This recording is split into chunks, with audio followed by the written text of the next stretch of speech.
Hello friends, आज का जो टॉपिक है वो है माइक्रो एवोल्यूशन।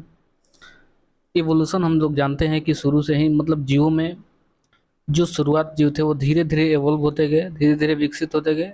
और धीरे धीरे उनमें जो भी है, जैसे मान लीजिए पहले थे सेलुलर लेवल पे थे, कोशिका लेवल पे थे, धीरे धीरे कोशिकाओं का समूह बना ऊतक लेवल पे आए। और ऐसे धीरे धीरे जाकर एक बड़े से लार्ज मतलब जब उनका गैदरिंग हो गया, बहुत बड़े हो गए, टिश्यू लेवल, इसके बाद ऑर्गन लेवल, इसके बाद सिस्टम लेवल पे गया, तो बहुत ही बड़ा रचना बन गया। एवोल्यूशन ऐसे होता है गया, लेकिन इसमें ऐसा नहीं कि अचानक ही हो गया।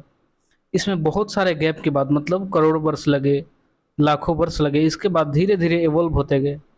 अभी हम लोग अभिज्ञानी मानव का भी अगर प्रयास देखा जाए तो 30,000 साल केवल हुआ है जो पृथ्वी पे इनके आगमन हुआ है। केवल ज्ञानी मानव का आगमन 30,000 साल अभी तक हुआ है।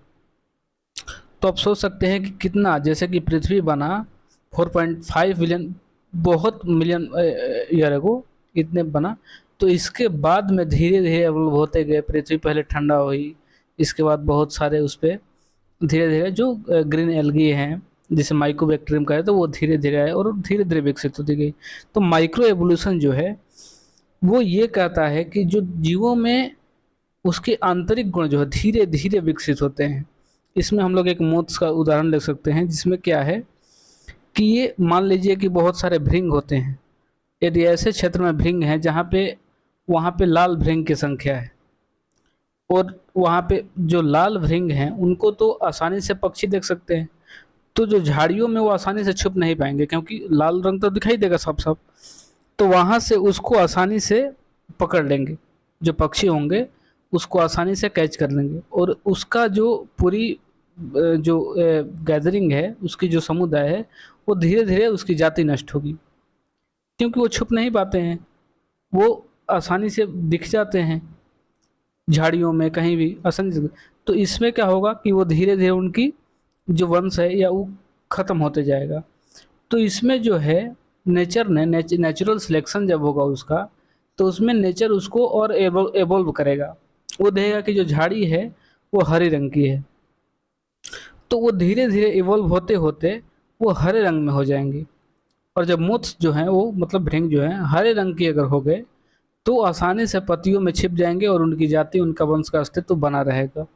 तो ये नेचुरल सिलेक्शन होता है। नेचर सिलेक्ट करता है कि यदि आप स्किलफुल हैं, आप मतलब, तो उस स्थिति में उसको नेचर सेलेक्ट करता है और उसको एवोल्व करता है धीरे धीरे। उसके अकॉर्डिंग वो लोग, उसका कलर बदल जाता है। तो ये जो मुत्स के अंदर होगा, अगर नहीं ऐसा होता है तो पूरा वंश ही नष्ट हो जाएगा। तो ये इसके लिए ज़रूरी है ताकि वो अगर रेड कलर में है तो वो ग्रीन कलर में हो, ताकि आसानी से पत्तियों में छिप जाए और पक्षियों को न दिखे।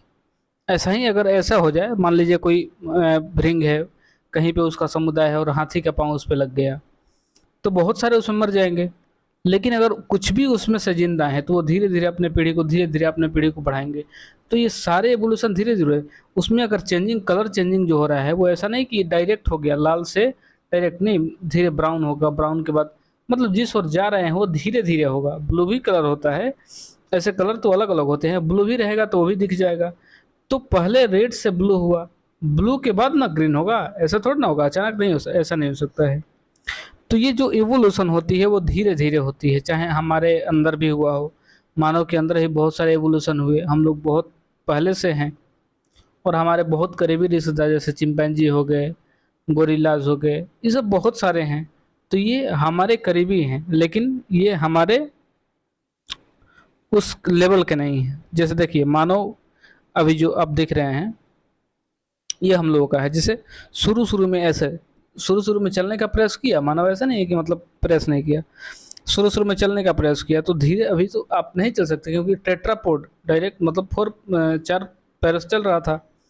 पहले तो मानव भी टेट्रापोड था, क्योंकि ऐसे हम लोग भी पेड़ों पर रहते थे, ऐसे करते थे। तो ये बाईपेडल होने की, बाईपेडलिज्म जिसे बोलते हैं, बाईपेडल होने की जो क्रिया है वो बहुत धीरे धीरे हुई।